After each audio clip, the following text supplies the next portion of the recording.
পঞ্চম শ্রেণীর শিক্ষার্থীরা, তোমাদের প্রাথমিক গণিত বইয়ের 33 পৃষ্ঠা, 33 পৃষ্ঠায় 5-এর 6-এর 2 একের বাকি যে অংশ একের, ঠিক আছে, লেখা আছে।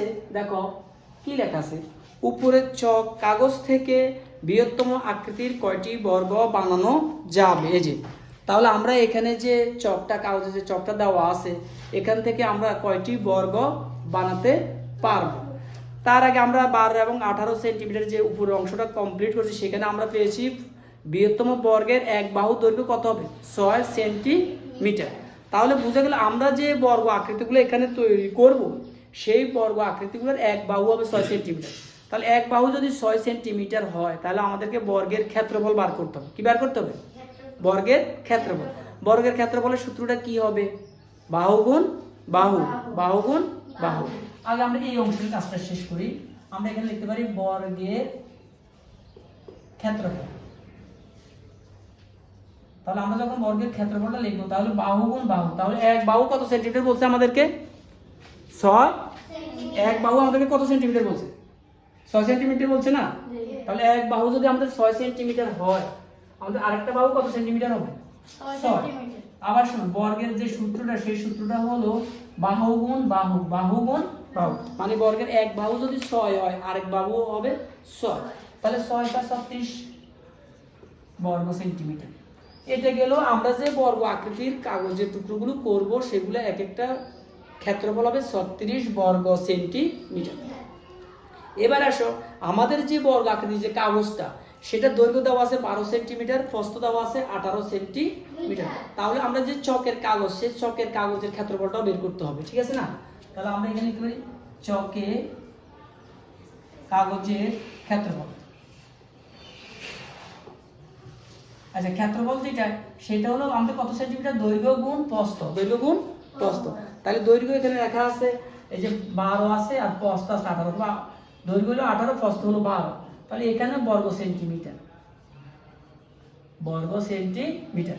এখন আমরা 12 কে 18 দিয়ে এই পাশে একটু গুণটা দিয়ে দিই। 8 দুগুণে 16, 6, হাতে কত? 1, 8 থেকে 8, 8 থেকে 9, 2 একে 2, 1 একে 1, 216, 216। তাহলে আমরা যখন 12, আমাদের যে কাগজের যে ক্ষেত্রফল, সেটার ক্ষেত্রফল পেলাম আমরা 216 সেন্টিমিটার,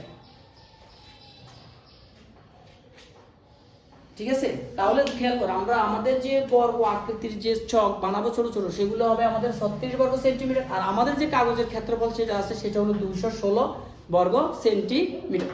এবার আমাদের ফাইনালি কাজটা হলো কি, কয়টি বর্গ বানানো যাবে, চকে কয়েকটি বর্গ বানানো যাবে। তাহলে আমরা লিখতে পারি বৃহত্তম আকৃতির বর্গ বানানো যাবে, বৃহত্তম আকৃতির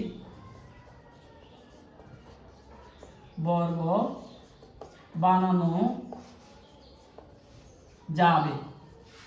এখন তোমরা বলো কয়টি বানানো যাবে? আমাদের কাগজের ক্ষেত্রফল হলো 216। আমরা যখন এই 216 কে, এক একটা বর্গ হবে 36 বর্গ সেন্টিমিটার, আমরা যখন এই 216 কে 36 দিয়ে ভাগ করব, তখনই আমরা আমাদের কাঙ্ক্ষিত ফলাফলটা পেয়ে যাব।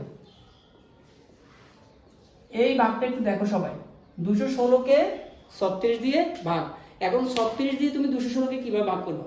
তুমি কি 36 এর নামটা পারো? আমি পারি, আমিও পারি। তাহলে একটা কৌশল অবলম্বন করবো, একটু খেয়াল করো। এখানে হলো 3 এক সংখ্যা, এখানে আমি নিব 2। 3 দিয়ে কি 2 কে ভাগ যায়? যায় না। তাহলে আমি 21 পর্যন্ত নিলাম। 3 দিয়ে কি 21 কে যায়? 3 × 7 = 21 যায়।